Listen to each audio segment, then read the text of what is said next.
Hey, what's up makers? April Dunnam here. It's getting close to Christmas, so today I thought I'd walk you through how to create a Secret Santa app. But this isn't just a boring Secret Santa tutorial. We're going to learn all about Microsoft Dataverse for Teams in this app. I'll show how to create a Secret Santa app in Power Apps with Dataverse for Teams. We'll even call a flow in Power Automate from this app to send notifications via Teams. And we'll take it one step further and we'll integrate Power Virtual Agents so we can have a chatbot to help us get gift ideas. So if you haven't really looked at Microsoft Dataverse for Teams yet and you're wondering how all the different pieces work, this is a great first step tutorial video to kind of walk you through all of the different features and what's possible. All with a fun, festive Christmas theme. I'll walk you through how it's done coming up.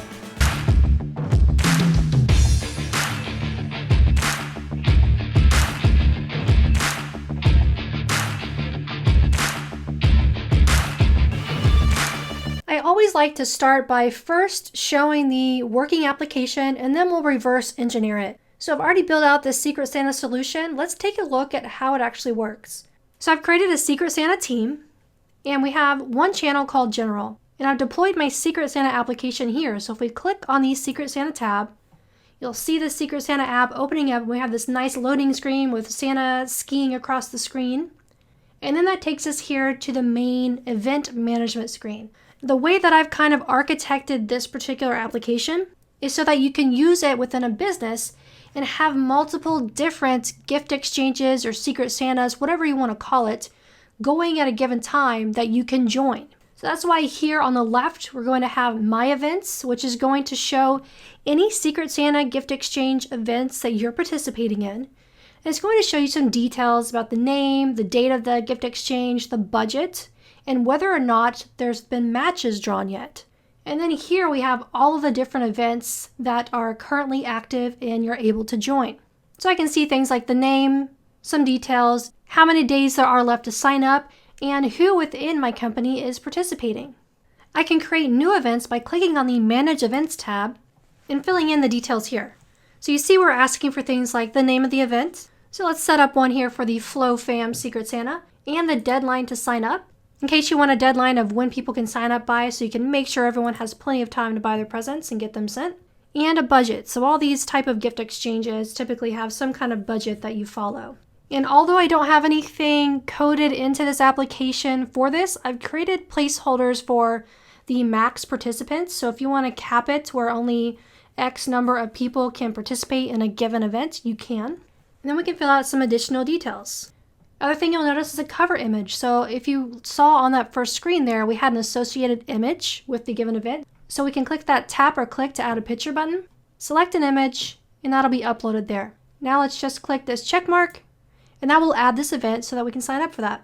So there we go. There's our new Flow Fam Secret Santa event, and you can see it's telling us there's only 2 days left to sign up. Now this one I've already joined, so the button's grayed out, but this one I'm actually able to join. So the join screen is going to look like this. We're going to click that join button. Then it's going to ask us for a little bit more information. So first thing you'll see is on the left, it's going to show us details about this particular Secret Santa gift exchange. And then here on the sign up, we just need to give our email address and name, which is going to auto-populate with the current logged in user's information.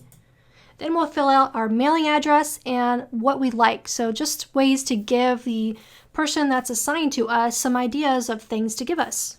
So I really like Power Apps, Power Automate, and Music. So I'll just click that and now I am all signed up. I get this nice confirmation message and I can go back to the homepage. So now that shows up here in my list of events. Once the deadline is passed, it's time to match the pairs. So who's going to give a Secret Santa gift to whom? So to do that, we'll go back to our Manage Events page and we'll select the event that we want to draw the names for. And if I click on these, if I select IT, you can see that I know visually that names have already been drawn for that one. But if I go into HR and edit this item, I have the ability to draw names. So this button is kind of all of the fancy logic going on in this app. It's going to do some complex stuff as far as making sure, doing the matches and making sure that you don't assign someone to yourself or assign the same person multiple times. So that just went and made those matches. So you notice as soon as I did that, I'm getting some notifications here in the left rail. And I see one here from the flow bot. This is what's going on behind the scenes where the flow integration is happening. So when I am paired with someone, a flow is going to get kicked off that's going to use the flow bot to message me in Teams and let me know who I'm paired up with. So it looks like I was matched with Bobby Axelrod, and I can see his contact information. And you see here I even have a link to check out our gift idea bot to find out what would be a good gift to give him. And that bot we have installed here, so if I click the dots on the left rail, I'll see this Secret Santa Gift Helper. This is a Power Virtual Agent bot. So I can ask our bot here for gift ideas. The bot's going to look at that and respond back, and it's going to ask me who I'm wanting gift ideas for. So I'll put in Bobby Axelrod. It gives me a message that it's helping to find gift ideas. Now, I actually got an error when I tried to look for Bobby Axelrod. That's just because there's a dependency on that likes field being filled out when you join a Secret Santa event, and I forgot to do that for Bobby Axelrod. But we can see that it works, so I put in gift ideas for Bob German, who does have that information filled out, and it returns a link to an Amazon shopping URL. So I can just open that and get some ideas there based off of what they filled in for the likes. Now that we know how this all works together, let's break down some of the key pieces and see what we can learn from this and how you can build this yourself. The main piece of this is built with inside Power Apps for Microsoft Dataverse for Teams. So obviously we'll open up Teams, we'll click on the three dots and open up the Power Apps application with inside of Teams. How this works in the back end is you're going to get a Power Platform environment for each team that you start building Dataverse for Teams solutions in. So if I go to the Build tab here, we'll see a list on the left of all of our teams. So we'll select the team that we want to build the solution within. So in my case, I selected Secret Santa. And here we'll see in the Built by this Team tab, all of the assets that we have built from scratch. There's also an Installed Apps tab. That is if you've used any of those Microsoft Dataverse for Teams templates that I did videos about and installed those will show up there. Now on this Built by this Team tab though, you'll see a See All button. So if we click that, we get a lot more details about the solutions and the assets that we have deployed in this particular team environment. On the left there, you see we have a better breakdown where we can filter it by the different apps, being Power Apps that we built, chatbots, so those Power Virtual Agents, flows that you built in Power Automate, and tables. So with Dataverse for Teams, you know we have that ability to use Dataverse tables as our database for this. So all those tables will show up here. So for the Secret Santa one, you see I just have 3 tables. So I have events, which is going to store the different events that we can sign up for, the different gift exchanges. We have participants. So when we click that join button, we're logged as a participant in that table and tagged to the event. And then we have pairs. So when we click that Draw Names button, the pairs are matched up and written to this table. Now, if you're building one from scratch, you'll go here and click the New button and select Canvas app. For this, I chose Tablet Form Factor, and that will actually open up a brand new blank Canvas app for you. So we can give our app a name. So I already have one created, but I'll call this Secret Santa, let's say V3. And it gives us this nice default screen with some sample layouts where we have a gallery on the left and a form control on the right. And those are put with inside containers. So with Dataverse for Teams, there's some built-in responsive-like functionality, and that's all made possible thanks to these new container controls that are enabled by default with Dataverse for Teams Power Apps. So you add different containers, you put objects inside them, and they can respond to the width and height of the container they're in. Now, first thing you'll want to do is add your data sources in, which you can do directly from the Power App application by clicking on the Data tab and then selecting Create New Table. So this creates a new Dataverse for Teams table for us. So we just give our table a name. So for example, I had one called Events. Now I've already created that, so I'll call this Events V3 just to keep it all separate. Click Create. And there are a couple ways that we can populate and fill out and build out our table here. We can do that from this new quick editor by clicking the plus button. So one of the fields that we had, for example, if we click this plus, was date of exchange. So that's one of the field types. If we click this drop down that we have this date field type. So we can easily create a new column this way. The only thing you'll notice though when we're creating columns this way is the column types that we have are really limited from this way of doing it. If you've used Dataverse, aka Common Data Service, the full-fledged version in the past, you know we have way more data types than this that we can choose from. We can still get to that from Dataverse for Teams, just not from this screen. So what I'm going to do is close out of this screen right now, and it's going to automatically save the information that I've added here. So I'm going to close that, and we'll just save the app as is. And you'll notice when I added the events, it automatically updated the screen that's the default screen for us. So it automatically bound our gallery to that events data source, and the same thing for the form control. So it's building a lot of this for us. So I'm going to save this though, and I want to show you how we can add different data types with the full-fledged traditional table editor. So let's go back to the Build tab, click on our Secret Santa team, and go to See All and Tables. And there's that Events 3 table. So if we open it up from here, we get the traditional full Dataverse type view that we would expect, where we can see our columns, our relationships, and our views. So if we go here on the Columns tab and click Add Column and select that data type drop down, now we have all of those other data types that we would expect with Dataverse. So one of the things, the data types, for example, that we're using in this event is a cover image. So that's actually this image data type. So we'll need to come in through it this way to be able to add those type of fields. So I'm going to select image, and we'll do the display name of cover image. This is one of the things I love about Dataverse over, say, SharePoint as a data source, is the image handling is so much easier. So as you make changes here, just remember that you do have to click Save Table to save your changes. That's just one thing I wanted to highlight, is knowing where to go to build out your tables. And I'll just quickly show you the different tables that I'm using. So for events, the important fields that you're going to want to keep track of are budget, which is a currency field, cover image, which is an image field, date of exchange, which is a date-only field, deadline to sign up, which is a date-only field, details, which is a text area, max participants, which is a whole number, names drawn, which is a yes/no with a default value of no, and that's about it in the default name field that is given to you. The other table that we have is participants. So again, we're using the default name field for the full name of the person that's signed up.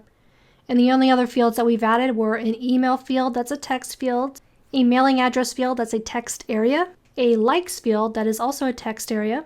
I also have a dislikes field in here as well. I'm not surfacing that up in the app, but that's something that you could add to give people the ability to specify not only what they like, but what they don't like.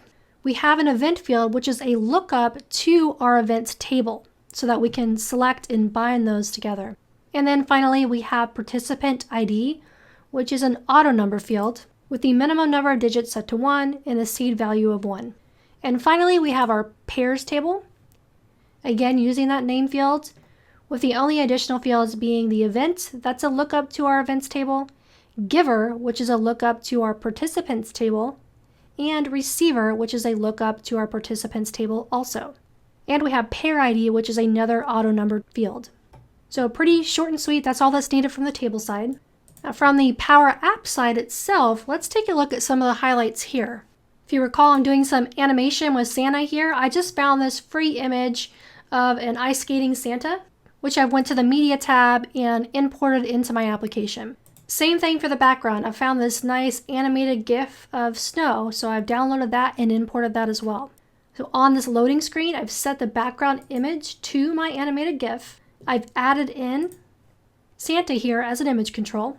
And these are just labels. And the only thing I'm doing is I'm adjusting the X value of Santa based off a variable called VV_message_X.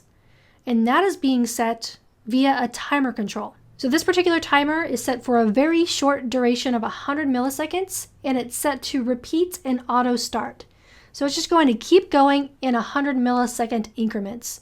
So what I did is on its on timer end, I'm using an update context to update that variable that the X value of our Santa is set to.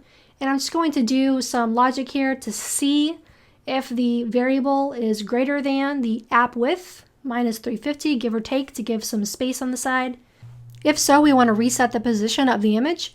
Otherwise, take the X value of where that is and add 10 so that it moves and glides along the screen. It's just a very simple example of some animation that you can do. Now for these other screens, We really just took advantage of the screen templates that Dataverse for Teams gives you. So with a gallery on the side, on the left there, and another container control on the right. So I've repurposed this in this case where it's actually a gallery on the left and a gallery on the right as well, instead of a gallery and a form control. And as you can see, I did some tweaks here to this gallery to make it look a little bit better. So if we look at the items of this gallery, it's just pointing to our events table. And we're filtering that to only return events that haven't passed the deadline to sign up. So where that's greater than or equal to today. And another function you see that we're using ahead of that is shuffle. So that's just a way to randomly reorder how the items are returned so that you're always seeing a different event show up first when you navigate to the screen. We have an image control that's pointing to the cover image, and we have some labels to pull in the name, the details, and the days left to sign up, which I'm doing some date calculations using the date diff formula. So I'm taking today and then the deadline to sign up field and getting the difference between that, and then just adding the text days left to sign up. Now the other thing you may have noticed is this Teams-esque people card where I can see how many people are participating. That's done with a nested gallery. So you see we have our gallery open events, and then within that we have another gallery called gal participants.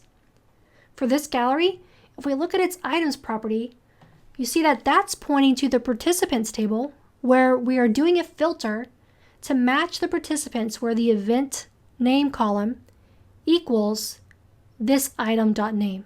And since several people could be signed up for this, I only want to show the top 3. So I'm using the first in function so that will only return 3 of the items from that filter. This +2 is done here in this group control. So I just have a label and a circle. In that label, I'm using the count rows function, and I'm filtering the participants, and I'm saying, give me a count of the people that have signed up for this. Subtract 3 from that because I'm already showing the top 3 here in the gallery. And that's how I know how many additional people have signed up for this. And then we just have a button that's going to navigate us to the join screen, which we see here, which is our sign up screen. Same thing for this. We're just taking advantage of the container controls that Dataverse for Teams automatically gives us. So this on the right is a form control that I've used. I've set to view only. That's pointing to our events. And on the right is another form control, which is pointing to our participants data source so that I can sign up. Okay, the last thing I want to show from the app perspective is here on the Manage Events, and that's how did I handle the ability to pair up people to a Secret Santa. So if we click on our Draw Names button and go to its On Select, you'll see first I'm doing a for all. So I'm for alling through something called Collection Participants 1. Well, where is that coming from? Well, if we look at the gallery here that's on the left container that has all of the events and go to its On Select property, you'll see that we're populating that collection here. So we're doing a clear collect, calling it Collection Participants 1, and we're going to filter through our participants table to find the participants signed up for this current event.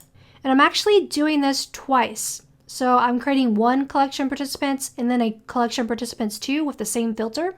And I'm clearing out a collection called Call Pairs. So this will all make sense as we look at this button again.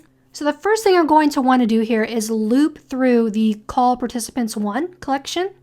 So we loop through with the for all, and I'm using a function called as to assign this collection a name. So I'm basically wanting to loop through givers. Then I want to take everyone that it finds in this collection and add them to another collection called Collection Pairs. So I'm going to do that with the collect function. I'm going to map up fields in my pairs collection, so the name, the event, and the giver. And here's where the magic is happening as far as pairing people up. So I'm going to add everyone as a giver, but then I have to randomly draw someone that they're going to be giving the presents to, so the receiver. I'm doing that with this first shuffle filter function. Shuffle is going to allow us to randomly reorder objects. So we're going to use that in combination with our filter. And this is where that second collection comes in. So I'm going to filter that second collection, pulling from the same participants table, call that receivers, where the receiver column is not equal to the giver column. So that's where I'm making sure that I'm not assigning someone themselves as both the giver and the receiver. And we'll get the first record that it finds in this random shuffle, and that person will be the match. Now, next thing you're wondering is, well, how do I make sure that it's not assigning the same person multiple times? Well, if we scroll down, you see we have a remove if. So we're going to remove from that second collection of call participants if this person is in our collection pairs, which we're populating up there. So we're doing that with this count rows. So if this filter has an item, then we know that person's already in there. So if it's greater than or equal to 1, and so we can remove it. Now, all of this that you're seeing here, you see that we're doing another collection called JSON pairs. Well, I need to be able to pass in this information of who is paired with who into Power Automate. And I want to pass that in as JSON. So I need to format this as JSON, which is what I'm doing here. So I'm basically just taking the same information, but formatting it as JSON so we can pass that properly. Now that I finally have that pair information in local collections, I can go write that out to our data source, which is that pairs table in Dataverse for Teams. So that's all I'm doing here. I'm looping through the collection of pairs, and I'm going to patch to our data source. And the last step would be to call that flow. So this particular flow is a trigger of from Power Apps. So it's called Secret Santa Pair Notification. So I'm going to do a .run, use the JSON function to pass in my collection of JSON pairs, format that JSON, and that will execute my flow. And of course, we want to clear out all of our collections and variables so that they're empty and we can repopulate those with the next event. So quite a bit of logic there, but pretty cool how you can randomly match things up like that and pass all of that data to Power Automate to notify those people. Which takes us to the Power Automate piece. How do we create a flow in Power Automate that we can execute from our Dataverse for Teams Power App? Well, to do that, let's just go directly and open Power Automate. So we'll go to flow.microsoft.com. And in the upper right-hand side, you'll just want to toggle your environment to the Dataverse environment. So I can see my Secret Santa environment here. And you'll just go to Flows, New Flow, and we'll do an Instant Cloud Flow and select Power Apps as the trigger. So the flow itself is really simple. We're just using a compose action to put out the JSON that we pass from Power Apps into. So I've added the compose action and I just used the Ask in Power Apps option from Dynamic Content to dynamically populate that. Then we're using the parse JSON action, which we're going to point to the output of the JSON. And you'll click generate from sample and you'll just paste in what your sample JSON format will look like as the schema. And finally, we'll put in an apply to each and we'll loop through in the output of the body of our parse JSON action. So that then we can have this post a message as the flowbot to a user action, which we're going to pass in the giver email and fill out some information about who they've been matched with. Now, obviously you could replace this with a send email action or however you prefer to communicate to the user about their match. All right, so I mentioned this was a kind of a holistic Dataverse for Teams demo here. So we looked at the Power Apps piece, we just looked at this flow piece. Now let's take a look at the Power Virtual Agent piece. I really loved working with the Power Virtual Agents. I find it's really simple and intuitive to use, so I was happy to find this use case for it. To build that piece, I kind of started here in that screen we were looking at before where I went into my Secret Santa team from the Power Apps application and I clicked on the chatbot option. And then from here I just went to new chatbot. So we'll open up the one that I built here and take a look. So first thing you'll want to do to start building out your PVA bot is click on the Go to Topics button. I kept this one very, very simple. I didn't do anything crazy. Really all I was wanting to do is pass it some data from my application about the person's likes and just return a link to the user. So when you build these PVAs, it gives you a bunch of sample topics. So there's several simple ones like, hello, goodbye, confirming success and failure. So I just went and selected this new topic button and I created a gift ideas topic. And when you do this, the first thing you'll want to do is select what your trigger phase is going to be for this topic. So I just put a few here so I could either trigger it with gift ideas, gift suggestions, or give me gift suggestions. Now that I have that, now I need to go to the authoring canvas, which you can do by clicking this button. And it's going to look really kind of similar to the Power Automate flow authoring canvas.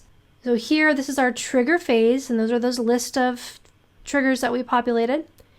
And then next, we can define and we can add actions by clicking the plus.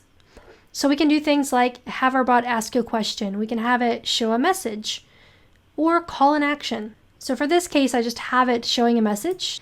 Then I went and added a ask a question action. So I want to ask the user, who is this gift for? So I want to identify the user's response, and I'm going to save this response in a variable as text. Then I'll do another message once the user responds to my question, letting them know that I'm happy to find a gift ideas for, and I'm actually passing in the variable that I wrote out the response to above, which you can do with this insert variable button here. So you can click that variable that I just eloquently named var, and that will pull in that data there. Now is the kind of tricky, the fun part. I need to be able, from my bot, go and look at that Dataverse for Teams table of participants and find that person's likes. So to do that, we can actually incorporate Power Automate again into our Power Virtual Agent bot. So what I did is I did call an action, and we actually have the ability to create a flow directly from here. So this will launch Power Automate, and we've built out a flow here with Power Virtual Agents as the trigger, and we're asking for the input of person. And then we're going to use the list records action to point it to our participants table in Dataverse for Teams. And we're going to use a filter query here. So we only want to return items where the name equals the person that was passed through via our bot. And we're getting a top count of 1, so we can make sure it only returns 1 person. We're going to initialize a variable called person likes. And then we're going to loop through the values from the list of records and set that variable of person likes to the likes field. And finally, we're going to return values to our Power Virtual Agent. So we're going to return a string value of likes with a URL that's going to have a URL to an Amazon shopping search link with a keyword equaling whatever is in that person likes field. And now that that's created, we can call that in our bot. So if we click the plus and call an action, once you create your flow, it'll show up here as an option. So you just click that and just fill out, so we can say a person gets value from our variable that we pass in. And now we just respond with one more message to the user saying, here are some gift ideas. And now we have a new variable called likes that we can use to pull in there. And that's going to output that URL. So again, really simple use case for a bot. Now that's all that I have for you today. I hope this video was helpful in giving you a very high level overview of all of the different components of Dataverse for Teams and how they can work together. So Power Apps, Power Automate, and Power Virtual Agents. I could really use your feedback, so let me know if you're interested in this Microsoft Dataverse for Teams stuff, and what do you want to learn more about? Do you want me to dive deeper into Power Apps within Dataverse for Teams? Maybe you want me to do more on Power Virtual Agents. I haven't really touched on that until this video. Or maybe you want to learn more about Power Automate and the integration with Dataverse for Teams. Let me know those scenarios and those topics that you want me to touch on. And of course, if you found this video helpful, please like, subscribe, and I'll catch you in the next video.